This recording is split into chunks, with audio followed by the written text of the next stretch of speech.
So the message can be able to come out in an entertaining way that people can look back. It's like, hey, I learned something while I was laughing, when I was on the edge of my seat.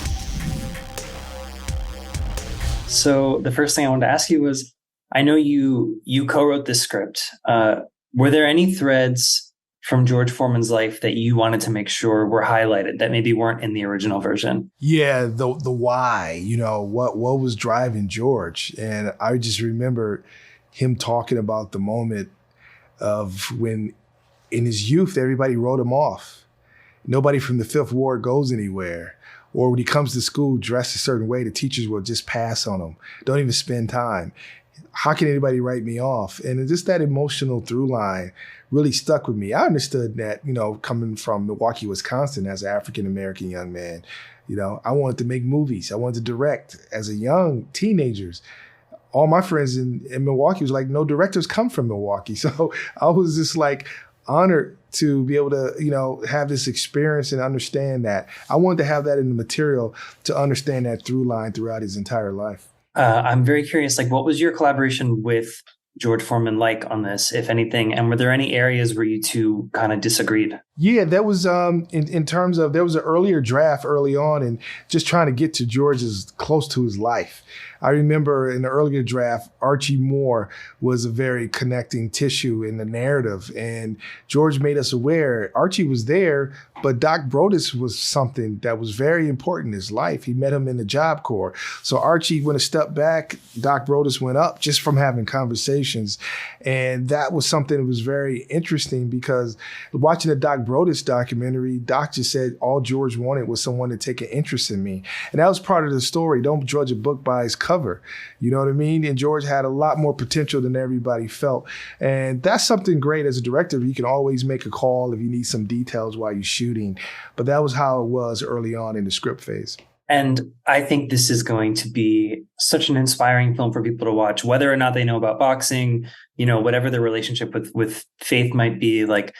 Did you make an effort to kind of make sure that no matter who you are, you're going to get something powerful from this film? Yeah, I always felt the main thing. When I was just reading through the material and talking to George, I was laughing at certain moments, especially during the comeback in real life. When I heard that a 38-year-old man was going to try to win a heavyweight championship belt and lose that weight, that was very tough for anybody to do. And as a young man, I thought it was a funny, as a humorous way. And I wanted to have that humor. I wanted to have that excitement in the ring. You know what I mean? Is he going to hurt Ali?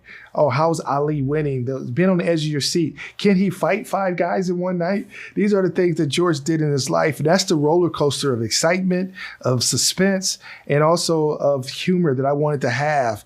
So the message can be able to come out in an entertaining way that people can look back. It's like, hey, I learned something while I was laughing, when I was on the edge of my seat. The way that the fights are shot is so incredible in this film. It just feels like you're there. I mean, can you talk about just the process of, deciding how to shoot them and how close you wanted to stick to what really happened and everything like that? Yeah, the key for me was to try to be as authentic and real as possible. So I spent all of 2019 in the pandemic studying every fight, breaking down the rounds, breaking down the moments, giving that to my fight coach, Daryl Foster, who works with Will Smith on Ali, breaking these things down. My approach was, let's punch for real. Let's not do any of these stunt punches and you missing each other. Let's fight. So a lot of it was getting real fighters who can take Chris Davis punches and do, between him and Ali, Sullivan Jones, it was real punches. The knockdown in round 8 of Ali, it took 45 punches to get that exactly right. Letting the audience feel like what it's like to be there, what it's like to be in those fights. It seemed like in those 70s fights, everybody was smoking. There's haze, there's flares, it's dirty, it's just being there. These guys were gladiators. I just wanted to capture that. That's the one thing I had to make things feel original in our film, because there's a lot of boxing films, but that's one thing I felt we had that no other film could have. That's awesome. I think that's my time, but congrats on the film. I got to see it yesterday. It's amazing. Oh, thank you. Appreciate it. Thank you very much.